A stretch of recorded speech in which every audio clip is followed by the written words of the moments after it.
Good morning and welcome to the Legit Real Estate Podcast. You guys missed a good joke right on the way in. Yeah, we won't repeat. I'm TJ Chofi here with Holly Rigoli. As always, we're in person today. We're in person. You still look lovely in person. Well, that's good. I don't use filters. We're not filtered. Holly's putting on my microphone. And I was like, you can touch Holly. It's all right. It's different going in this direction. Oh, God. I hope you guys like the new shirt. We got to get Legit Real Estate Podcast shirts is what we do. Me too. And we need a background. I got as far as looking at how to order it, and I gave up. Well, I got to buy a whole bunch of shit, so I'll just add it up. Yeah. Yeah, it's crazy. This is like our second one that we've done in person. Mm-hmm. I like it. It's a little different, though. It really is very different. Well, maybe we won't have such choppy things. It's weird, though, because we got to look at the camera and then look at it. It's I don't know. It's weird. But I think we're a little clearer this way. We're not as choppy. When you do a podcast, if you have a female co-host, it's kind of like a relationship in that the choppy audio has to be my fault, is what we've determined. It's my fault that it's podcast. It's not your fault. It is your fault because you're in your basement when you're recording. Every guy here just hit the like and subscribe button when they heard that. Like, yeah, I'm getting blamed. No, you're in your basement or you're driving 80 miles an hour down the highway. I'm at least parked in stationary with a good signal when I'm recording. Most of the time upstairs in my office. Yeah, but my people live near my basement. You live in the woods. So why would your signal in the middle of nowhere be better than my signal in the middle of Johnston? It's still a Wi-Fi signal. Is that how it works? Yeah. Yep. Which I just figured out the other day why my Wi-Fi extender wasn't working. Before I went on vacation, I installed cameras throughout my whole house. Yeah. And I needed the Wi-Fi extender to get to the chicken coop because I really wanted to get a video inside my chicken coop. It is awesome. I'll get random notices. There's a brown chicken jumping up and down. No way. It is funny as all hell. But I found out that it wasn't working because it wasn't connected. With the last time the basement flooded, I guess we pulled the wire out of the wall and never put it back, and it was the extender was connected to the wire, which was connected to nothing. So you can or cannot watch your chickens right now. I can watch my chickens now. I figured it out. I brought it up and I plugged it into my actual router, and it now works. Do you think if I moved my computer upstairs or the router downstairs, that would help our signal? I don't know. We'll have to figure it out.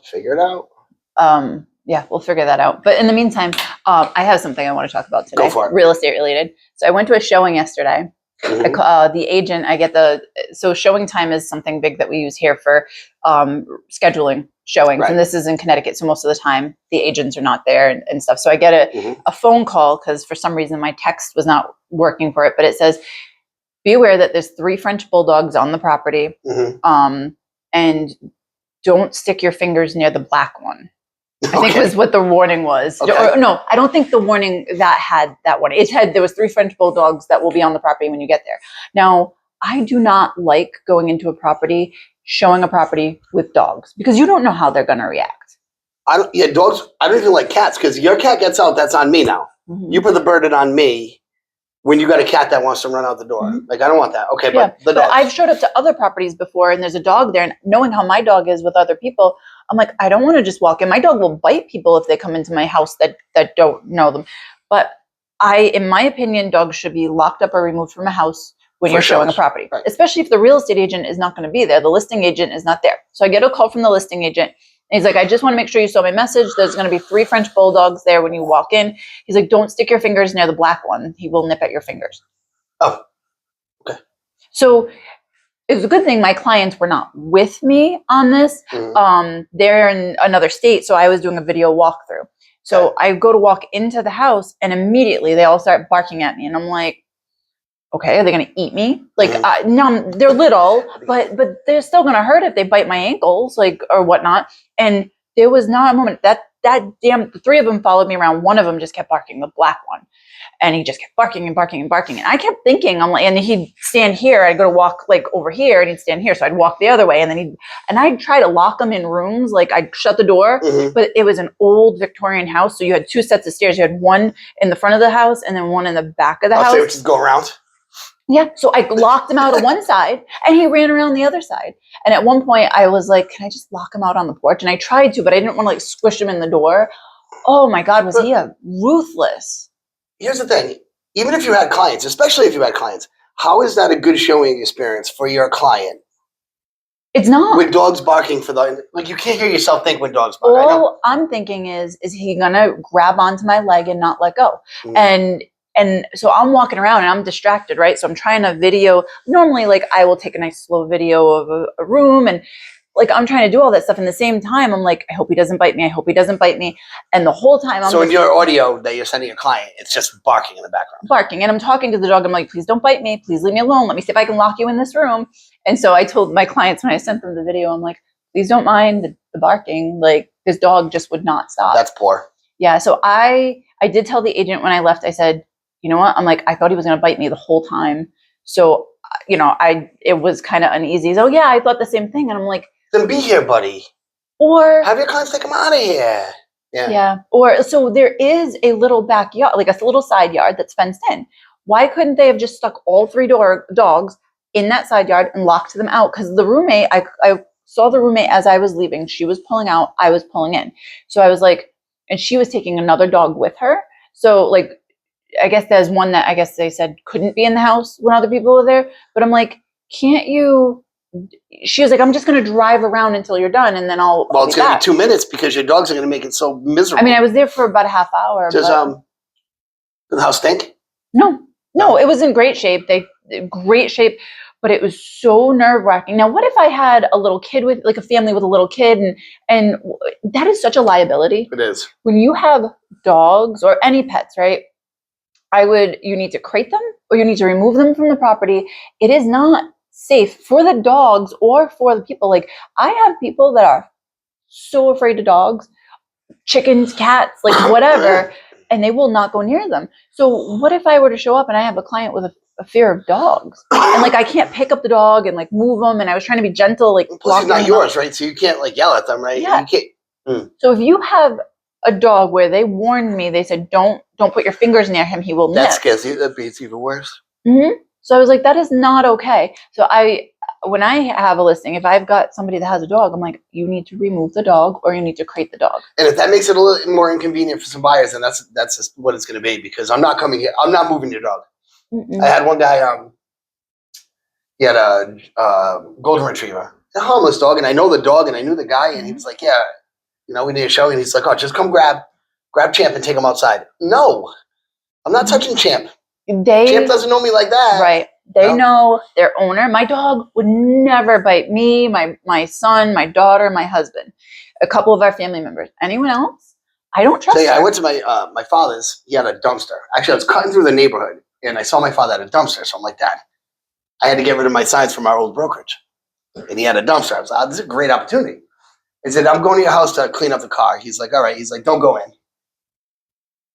And I was like, why would I go in? I told him, he's like, well, you never know if you're going to go in. He's like, just don't go in. He's like, because I don't have the crate up. And he's got 2 shepherds. And they know you when you're there, when my father's there. But if I had just walked in the house, I'm fighting 2 shepherds. Those sons of bitches barked the entire time I was cleaning my car out into the dumpster. And I could just imagine crating them if I was in there and they were behind the gate. So my father has a gate that keeps them in half the house and not the other half. Mm-hmm. I would have been able to go in the half that has a refrigerator. So say I wanted to grab a water or something. They would have barked the whole time. Like they would have been losing their shit. And what's to stop them from jumping? Are they in a crate or in a fence? No, they won't jump over the gate. One of them can't jump that high anymore. The little one might be able to. He's only not even a year old. And that's the thing, is I've walked into showings before and the dogs are out, but I had no warning. Like another one, I had no warning that there was going to be a dog in the apartment. So I'm trying to reach the agent and I'm like, is it okay that I actually go in? There's a dog in here. And they're like, oh yeah, the dog's friendly. I'm like, how am I supposed to know that? How do you, my dog's friendly. My friend, yeah, your dog's friendly to you. I mean, I go bust in a window right now. He might not be so friendly to me. Yeah. And that's the thing. These dogs, they get scared. They used to a routine. My dog is in such a routine that he knows what time people are getting home. Yeah. So there is a liability. And then, God forbid, what if you open the door? The one that didn't tell me there was a dog, granted the dog was barking when I got there, and I was like, can I even go in? What if the dog doesn't bark and like you open the door and the dog just runs out? Like a lot of Dobermans don't bark. Dobermans kind of like don't. Like German Shepherds will bark at any noise, but Dobermans kind of like just wait to attack. The one that bothers me a lot though is the cats, and it's like, don't let the cat out. No, that's not my problem. Mm-hmm. My cat's gonna book it out the door. Like I tried to keep my cat inside. Now he goes in and out. But if you have an animal that you're worried is gonna either get out or that could potentially like Stop it. hurt someone. Stop it. You need to, or if the listing agent is that confident that the dog is going to be okay, why don't you come? Because the listing agent was like, oh, well, he's like, I don't like being there for the listings because I want you to do your own thing. I get it. But the dog, there was a side yard that was completely fenced in. They should have at least put the dog out there. Or, I mean, I understand not crating them because my dog's not a crate thing, but. Oh, we don't own a crate. My dog's run. No. But if we were selling the house, they're going to have to take a ride. Yeah. Take a ride or go outside. Do not go in the side yard. Leave this door shut. There's 3 little dogs out because you can see everything else from outside. They're too little. They can't jump the fence. They're fine. But I was thrown off. I bet. You know? So I had another thing. I was going over stuff with one of my mentees. You can tell Holly is busier than me, right? She's got stories. Yeah, well, you got like close to $1 million closings. I do, but I don't have any fun stories with that. Yeah. Well. Oh, except that the guy told me to go real quick on that. It was 7 units. So we don't really care about we want the keys though. Like out of principle, like he's gonna rekey the whole thing, but he wanted the keys.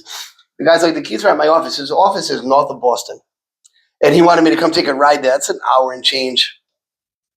And then an hour and change back for me to get the keys. Like, put them in the mail. Mm-hmm. He didn't want to put them in the mail. Finally, I'm like, you gotta put them in the mail, man. Like, I'm not driving up to the realtor's office. Like, dude, or at least do me a favor, do me a solid, and next time you're in Rhode Island, drop them off. Where was the property? Woonsocket. And they expected you to go north of Boston to get the keys. To get the keys. That's bullshit. Or you could just brought them to the closing when your client signed, but whatever. Anyway, go ahead. I was helping one of my mentees the other day, and we're going through stuff for a listing that she's got coming up. And I was looking at the pictures of the property. I was like, you're probably going to want to have your client declutter because there's like so much stuff and whatnot. She's like, well, I at least got them to remove the dead sheep that was on the property. The what? The dead sheep that was on the property. I'm like, what? She's like, yeah, when I did the tour, she's like, it was so sad. They had a sheep that died during one of like the bad storm we had back in January. And they just left it in the backyard. A carcass in the backyard? With their other animals. Was it picked down to the skeleton? I have no idea. But they're like, yeah, come look at our house so you can list our house. And there's just like a dead sheep in the backyard with the rest of their animals. Like, how do you just leave it there? Exposed. That's horrible. Mm-hmm. First of all, how bad can it possibly smell? It must smell terrible. I mean, I understand if it dies during the snowstorm, you're not digging a hole in the ground, it's frozen. I mean, they don't live in like the woods like me.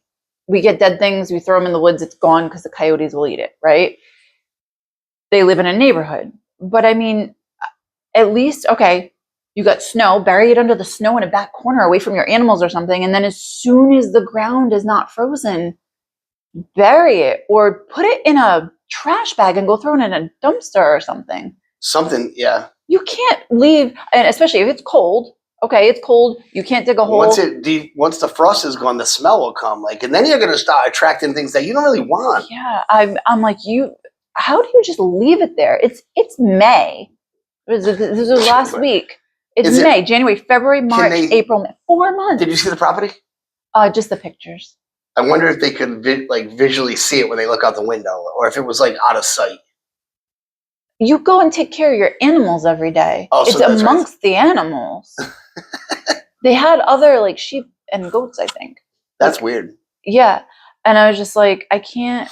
So you're walking by to take care of the other ones and you're like stepping around the body of the other one. No.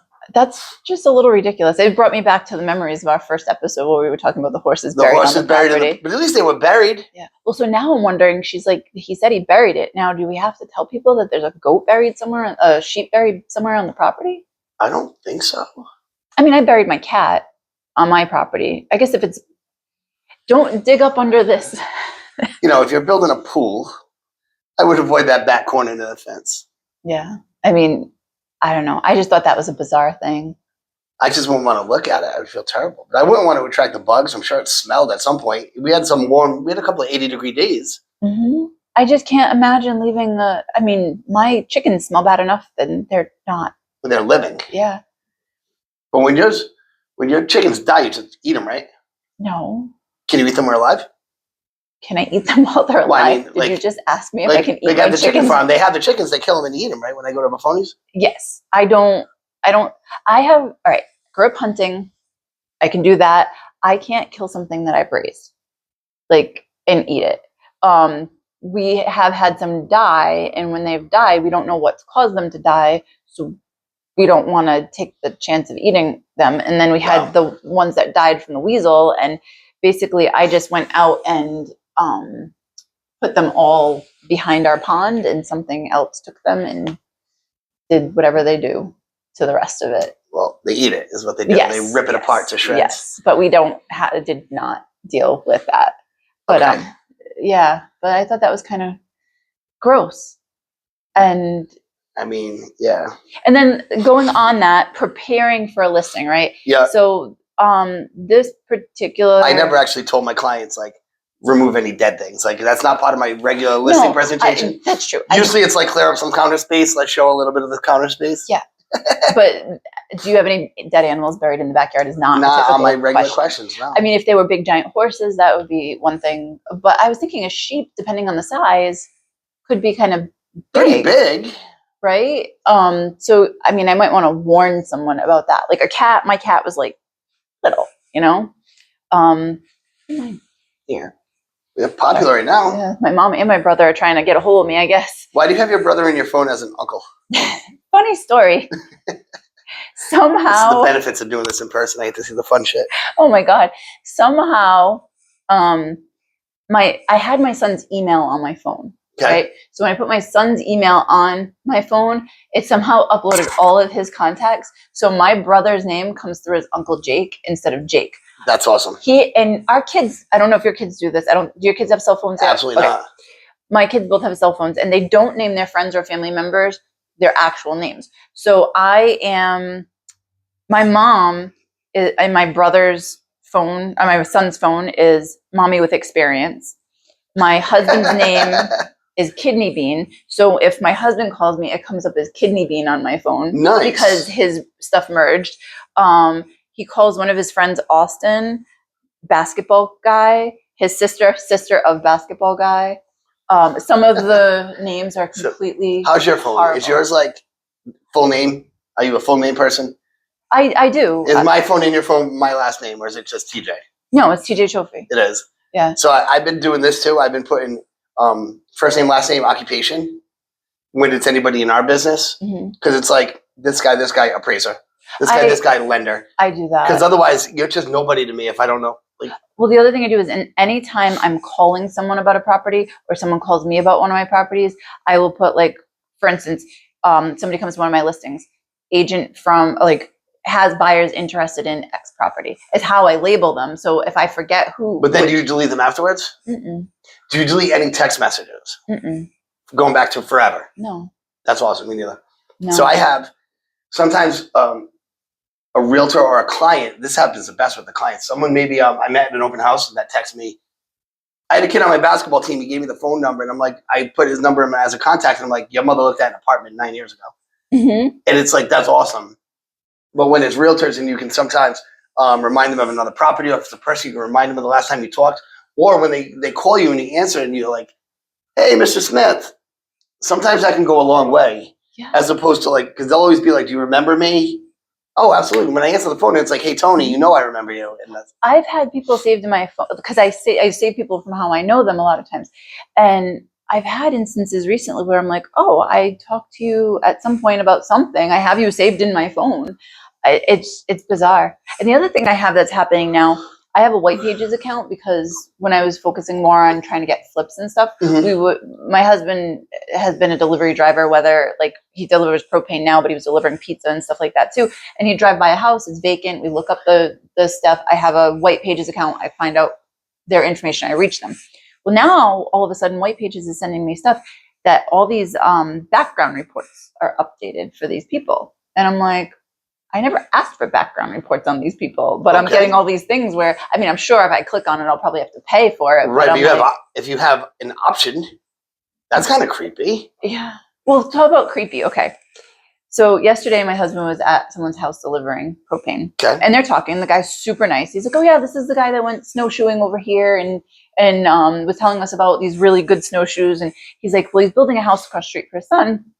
So he's like, well, I asked him, I'm like, is your son going to need a realtor to sell his house when the house is done? He's like, maybe. So he's like, he told me, he's like, you should drive over there and drop the card over there. I'm Okay. like, that's like 20 minutes to a half an hour away. I can't stand wasting time. Right. So I look him up on Weight Pages, and I go to make the call. He's like, what are you doing? I said, I'm calling him. He's like, you can't do that. That's creepy. I'm like, why? I'm like, he's like, you're calling. I didn't give you his number. I'm like, I looked it up. I'm going to call him. He's like, you can't do that. I was like, okay, fine. So I wrote him a card and sent my business cards in a card. I was like, I'm not about to drive 20, 30 minutes each way just to drop off my business card to someone's house. No. Is that creepy? I don't know. I can see where he's coming from because he's not in our line of work. So how'd you get the number? I'm a realtor. I know, but it would be less creepy if you just called randomly than it would be like, oh, I talked to my husband and then I'm calling. But that's to me, that's our line of work. Like, I am an investigator. Like, so. Oh God, I forgot about this damn thing. Oh. Sorry. Oh, that's fine. You'll just hear him hitting the speaker. I will, if I know of a property, I will look up on RPR and see who owns the property. Right. Then I'll look up in White Pages and get their phone numbers. And so that's how I reach people. What do you pay for the White Pages account? $30 a year. Come on. Yeah, it's not like, I think there's a limit of how many people you get a month. So. What would that limit be, though? Would that limit be like big numbers, small numbers? 30, 25, 30, 20. I don't know. I use it whenever I'm looking something up, but it's not But if crazy. you paid $100 a year, you could get unlimited access. I bet. I don't know. I don't need that many. Because, although now you can a lot of times just Google someone to get their phone number. It's too much. Yeah, but it's too easy. But it's crazy. Oh, so going back, the dead sheep thing, preparing your clients for selling their house. Yeah. Right. So I was working with a mentee, and she's great.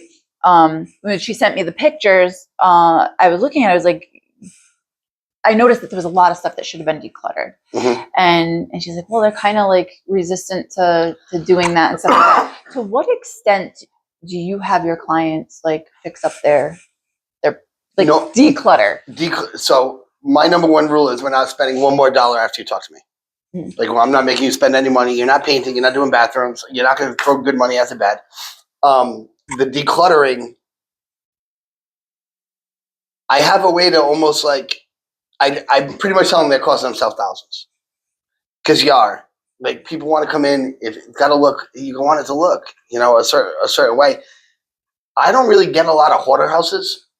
But if I do, it is what it is. I'm going to price it accordingly. So they say, what can I do? And I'll be like, well, do you want to get out of here or do you want top dollar? We want top dollar. All right, you want top dollar. I have to be able to see the floor of the bedroom again, which you haven't seen in 25 years. Some people live in a way, but then usually if they live that way, it's almost like a tear down anyway. Like, it's almost like rooms got to be gutted. This one wasn't that. It's just got shit on the counter. And the thing is, we have all these appliances, right? You've got, I'll just take my counter right now. I got a coffee maker. I got a microwave. I've got something in the corner. I don't quite know what it does. It's like an oven. There's like an air fryer. There's a cutting board. On the other side of that, there's like something to make Lunchables. And there's like a blender. Like that. If I would sell my house, all that shit's got to go. I don't care where you put it. Yeah. Put it in a box. Put it in the closet. Right. Put it in the stove. I tried. I think it's, here's some moving boxes. Pack them up. Put them in the garage, the basement, something. Just get them out of the way. Declutter. We got to see floors. We got to see countertops. Yeah. And I think like this one, the case where they've got, I think something like 4 or 5 kids. And so it's hard when you've got kids to do that kind of stuff, especially when everybody's in and out and running around and stuff. But it's for pictures, for showings, you gotta clear it. And I almost don't mind if they're in that situation, especially with the kids. I have a listing right now. It's a single mother with 2 kids and a dog. We're only going to show it on Saturdays and Wednesdays. Like, I know you're not going to be able to maintain this life that I'm about to give you, but for these 2 windows of time, I want to make it available, but it has to look a certain way. Like, we can't come in here and the first thing that happens is like I step and crush a box of bowl of Cheerios because she's got little kids that like, they got a playpen, there's Cheerios. It's hard when you've got kids and pets, but it's important because people have buyers. Most of them have the inability to look past the clutter. True. And I think it's stupid. I think you should be able to look at a granite countertop and no matter what's on it, just realize I got a piece of granite that's 12 feet. Yeah. But they can't. But if there's stuff all over the floor, it's hard. So the value that people look at it for is down. And then they're going to think when you remove your stuff, it's going to be dirty because What? Is it like the YouTube guidelines only I can curse? No, I try not to. Here's the other thing, though. And this I don't really explain this to clients, but people are judging you always. If I walk in your house and it's a mess, I assume that you haven't done the other maintenance that should be done around the house. Mm-hmm. If I walk in and you have laundry that hasn't been put away, dishes put away, what makes me think you changed that air filter that's beating the shit out of your furnace? Or what makes me think that you have someone come in and flush out your hot water tank or whatever the tasks are? Yeah. And if I walk into somebody's house and everything looks just so, I almost feel like I can guarantee you the boiler gets checked and they got a little slip on it every single year. I can tell you that the gutters get cleaned every other year. I can tell you that they're doing all the things. Because if you can't make your bed in the morning, then you're probably not doing anything else. Yep. And yeah, I get it. That's some Jordan Peterson shit right there. First, make your bed. Actually, I don't know who that is, but my husband is trying to instill that with my kids. Like he's like the first, and he'll bring them back downstairs. What are you supposed to do first thing in the morning? Do something. Yep. Get it off your list. You can't even make your bed. How much else is the rest of your life? When you're talking about selling your house, like everything, if you're just in chaos and I just assume you're not doing the things, like, I get a septic. Every 2 years, it's got to get pumped. Like that stuff's getting done. Like you could tell by the way I'm living that things are going to be done in a systematic way. Where I go to sell the house, I feel like everything's been serviced. You go to some house, it's like you live like this. That's. Tell you what, I feel better about myself after walking into other people's houses. Isn't that crazy? Most of the time it's tenant houses. Yeah. And I will say, like, my house it's not bad. I tend to throw things on the table and on my desk. Listen, I'm going to throw the... All right, first of all, the people at home, this is the first time I'm wearing this shirt. All I've done is sit in a room today for 3-4 hours, and then I'm going to go home. Is this shirt dirty or clean? Dirty. This shirt's going over the damn. I'm putting it over the chair. I'm gonna wear this bad boy again tomorrow. Really? Because I'm not. What am I doing? See, for shirts, I don't know. I'm not sweating. Oh, so here's the thing: my wardrobe. I actually will usually sleep in the clothes that I wear during the day. All right, hear me out. This one's wearing a. Oh my God, Holly! I didn't. No. My God, Holly. I have leggings. We're not doing this in person anymore. All right, I will show it like this. I have leggings on. I live in leggings. So I can go home and I can take off my skirt and go in the garden or do whatever else I need to do. So I have slippers in my car because I did not drive here in high heels, but I have high heels on. I have a skirt over my leggings and I have a tank top on. But this skirt is not dirty to me tomorrow. This is not. Okay. Pants. Well, yeah. All right. So pants, skirts, and stuff like that, I will put back on the hanger. My leggings I wear once a day, but I also will wear them in the morning. I'll wear them to work out. I'll wear them to go to bed. And then the next day I throw them in the laundry. I'm not going to send my dress pants out to get dry cleaned every time I wear them. Like, first of all, I don't have the money to do that kind of nonsense. Second of all, I don't think they are. So the point is, I do throw clothes over chairs. Mm-hmm. Yes. That aren't necessarily dirty. Now, my kids will not wear anything for what Luca will try in a shirt, say he doesn't like it, and put it in the laundry because he put it on. And that's why they need to start doing their own laundry because I can't handle it anymore. But my kids have been doing that. I have so I'm sloppy but not dirty, is what I'm saying. And me, I have to leave things on the table near the door, or I'll forget them. And then like my paperwork, I half start stuff. I just don't have time to finish it because things take a while. So my desk and my table tend to have stuff on it. But I am anal with making sure like I'm keeping everything else clean. Do you let anybody, like, obviously your kids are older, but no one cleans my desk. Don't touch my desk. I don't care what you do. My desk is my desk. I know where everything is. Nobody touches my stuff, but I have I have 2 desks. I have the one downstairs by the wood stove that I tend to do like my bills on and stuff. And then I have my stand-up desk in my office that has my computer that I haven't been using as much as I should, because then I also have my Chromebook, which I walk around and use everywhere. So I'd rather sit on the couch with my Chromebook than at either of my desks. But I do have to go because I'm now 15 minutes late for the next meeting I was supposed to go in. Downstairs? Yes. All right. We are at the Legit Real Estate Podcast. We are. You can email at us. Email us. Just email us at. Yeah. At the Legit Real Estate Podcast at gmail.com. You can find us on everywhere you listen to podcasts. If you can't find us where you listen to your podcast, let me know. Also, please like, subscribe on YouTube. YouTube. Yeah, that all helps. Have a great day. Bye.